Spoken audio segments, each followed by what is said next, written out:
호스피스 완화 의료와 임종 과정에 있는 환자의 연명 의료 결정에 관한 법률이 시행을 앞두고 있습니다. 호스피스 완화 의료 관련법은 8월에, 연명 의료 결정 관련법은 내년 2월에 시행이 되는데요. 하지만 가톨릭교회의 시각에서 볼 때 이 법률은 개정해야 할 부분이 여전히 남아 있습니다.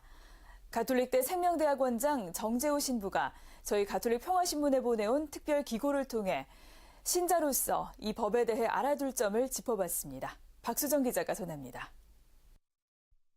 호스피스 완화 의료와 임종 과정에 있는 환자의 연명 의료 결정에 관한 법률은 죽음을 앞둔 생애 말기를 다루고 있는 법으로 제정 단계부터 사회적으로 큰 관심을 받아왔습니다. 입법 취지는 말기 환자와 임종 과정에 있는 환자가 보다 인간적인 돌봄을 받도록 하고 있고, 과도하고 불필요한 연명 의료를 본인이 스스로 거부할 수 있도록 법적으로 보장하는 겁니다. 그러나 법률과 하위 법령을 보면 입법 취지와 어긋나는 부분이 많습니다. 정재우 신부는 우선 요즘 자주 거론되는 품위 있는 죽음이라는 말의 뜻을 정확하게 봐야 한다고 지적했습니다. 품위 있게, 존엄하게 죽는다는 것은 바로 죽는 순간까지 존엄하게 산다는 뜻으로 죽음을 삶의 끝으로 보지 말고 끝까지 사는 관점으로 바라봐야 한다는 겁니다. 결국 죽음은 삶의 문제이고 마지막까지 존엄하게 사는 것이 바로 존엄한 죽음일 것이라는 설명입니다.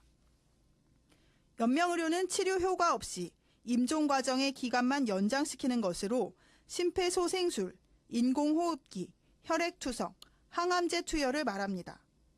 연명의료를 받지 않는다고 결정해도 통증 완화를 위한 의료 행위와 영양 공급, 수분 공급, 단순 산소 공급 등 기본적인 돌봄은 지속돼야 합니다. 연명의료 결정은 사전 연명의료 의향서와 연명의료 계획서를 통해 자신의 뜻을 남겨둘 수 있습니다. 사전 연명의료 의향서는 19세 이상 성인이면 누구나 스스로 작성할 수 있고, 연명의료 계획서는 말기 환자가 병원에서 담당 의사와 면담해 담당 의사가 작성하는 겁니다.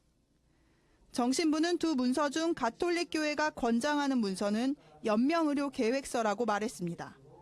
또 질병 말기에 담당 의사와 면담해 연명의료 계획서를 작성할 것을 권고했습니다.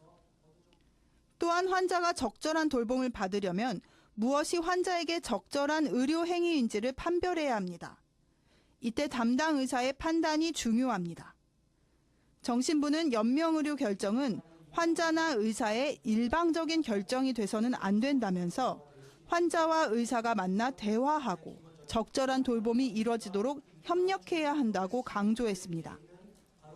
정신부는 적절한 돌봄의 가장 좋은 예가 바로 호스피스 완화 돌봄이라면서 모든 환자가 전인적 돌봄을 받을 필요가 있지만 특히 말기 환자에게는 더욱 필요하다고 했습니다.